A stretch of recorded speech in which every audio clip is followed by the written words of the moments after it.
వి gold trusted gold buyers మీరు తాకట్టు పెట్టిన బంగారాన్ని విడిపించి ఈ రోజు ఉన్న మార్కెట్ ధరకు కొనబడును.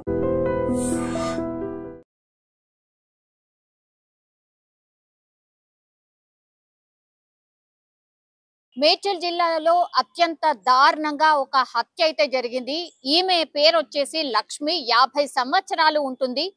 మరి ఏం జరిగిందా, ఈ కేసులో ఏంటి అనేది కూడా పూర్తి స్థాయిలో విచారణ అయితే చేస్తున్నారు పోలీసులు. యాక్చువల్లీ కేవలం ఒక రేకుల రూమ్ లో నివాసం ఉంటూ ఆమె స్థానికంగా ఉన్నటువంటి ఒక వైన్స్ లో ఆమె పని చేస్తోంది. సో రోజు లాగానే పని చేసి వచ్చిన తర్వాత మరి హత్య జరిగిందా ఏంటా, ఈ కోణంలో పూర్తి స్థాయిలో విచారణ అయితే పోలీసులు జరుపుతున్న పరిస్థితి. కానీ ఈమె వికారాబాద్ కి సంబంధించిన వాసి. ఆమె పేరు వచ్చేసి లక్ష్మి, 50 సంవత్సరాలు, ఒక్కతే ఉంటోంది. అది కూడా రేకుల లాంటి రూమ్ లో ఆమె నివాసం ఉంటున్నటువంటి పరిస్థితి. అయితే ఆ రేకుల షెడ్ నుంచి పూర్తి స్థాయిలో పొగ రావడంతో స్థానికులు దీన్ని గమనించి మరి ఫైర్ కి సంబంధించి ఏమైనా ఇన్సిడెంట్ జరిగిందా ఏంటా అనేటువంటి అనుమానంతో పోలీసులకైతే ఇన్ఫర్మేషన్ ఇచ్చారు, పొగలు వస్తున్నాయి ఏంటి అనేసి.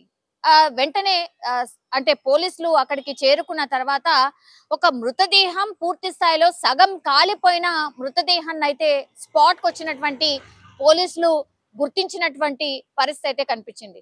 సో అసలు ఏం జరిగింది, మరి వికారాబాద్ కి సంబంధించిన వాసి ఇక్కడ వచ్చి ఆమె ఏదో రోజు వారి పని కోసం అయితే ఒక దగ్గరలో ఉన్నటువంటి వైన్స్ లో ఆమె పనిచేస్తున్నటువంటి సందర్భంలో మరి ఈమెకి శత్రువులు ఎవరున్నారు, ఇంత దారుణంగా హత్య చేసిన తర్వాత మృతదేహాన్ని కాల్చే అంత కోపం ఎవరికుంది, మరి ఈమెకు సంబంధించిన వాళ్ళు ఎక్కడెక్కడ ఉన్నారు, ఈమె వికారాబాద్ కి సంబంధించిన వాసి గాని మేడ్చల్లో వచ్చి ఎందుకుంటోంది, అట్లాగే వీళ్ళ బంధువులు ఎవరు, పిల్లలు ఎవరైనా ఉన్నారా లేదా, వాళ్ళ హస్బెండ్ ఎవరు, ఇట్లాంటి అంత ఇన్ఫర్మేషన్ కూడా పోలీసులు అయితే సేకరిస్తున్నటువంటి పరిస్థితి అయితే కనిపిస్తోంది.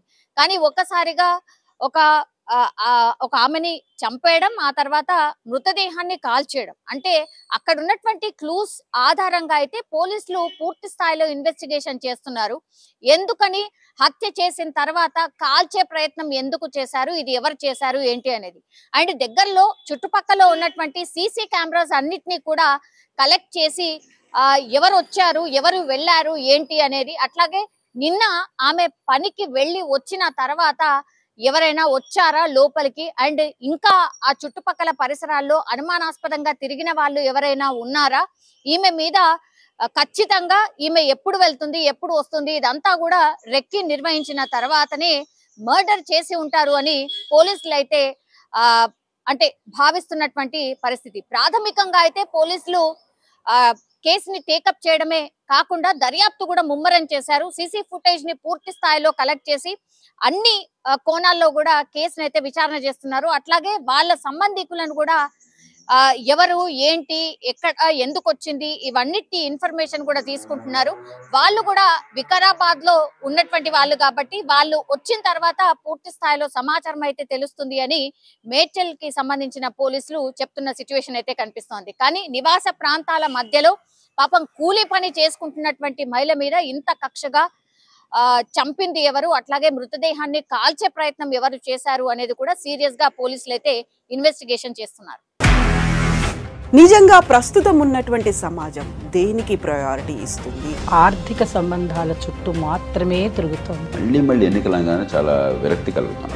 మంచి అనిపిస్తుంది కదా, లేడీస్ కూడా ఛాలెంజింగ్ జాబ్స్ చేసినప్పుడు చాలా బాగుంటది. ట్రాఫిక్ అసిస్టెంట్స్ గా నియమించిన ట్రాన్స్జెండర్స్ అందరితో సాల్యూట్ చేయించుకుంటున్నారు. ఫుడ్ డెలివరీ ఇవ్వటానికి వెళ్ళినటువంటి డెలివరీ బాయ్ అనిల్ పై కళ్ళ ముందు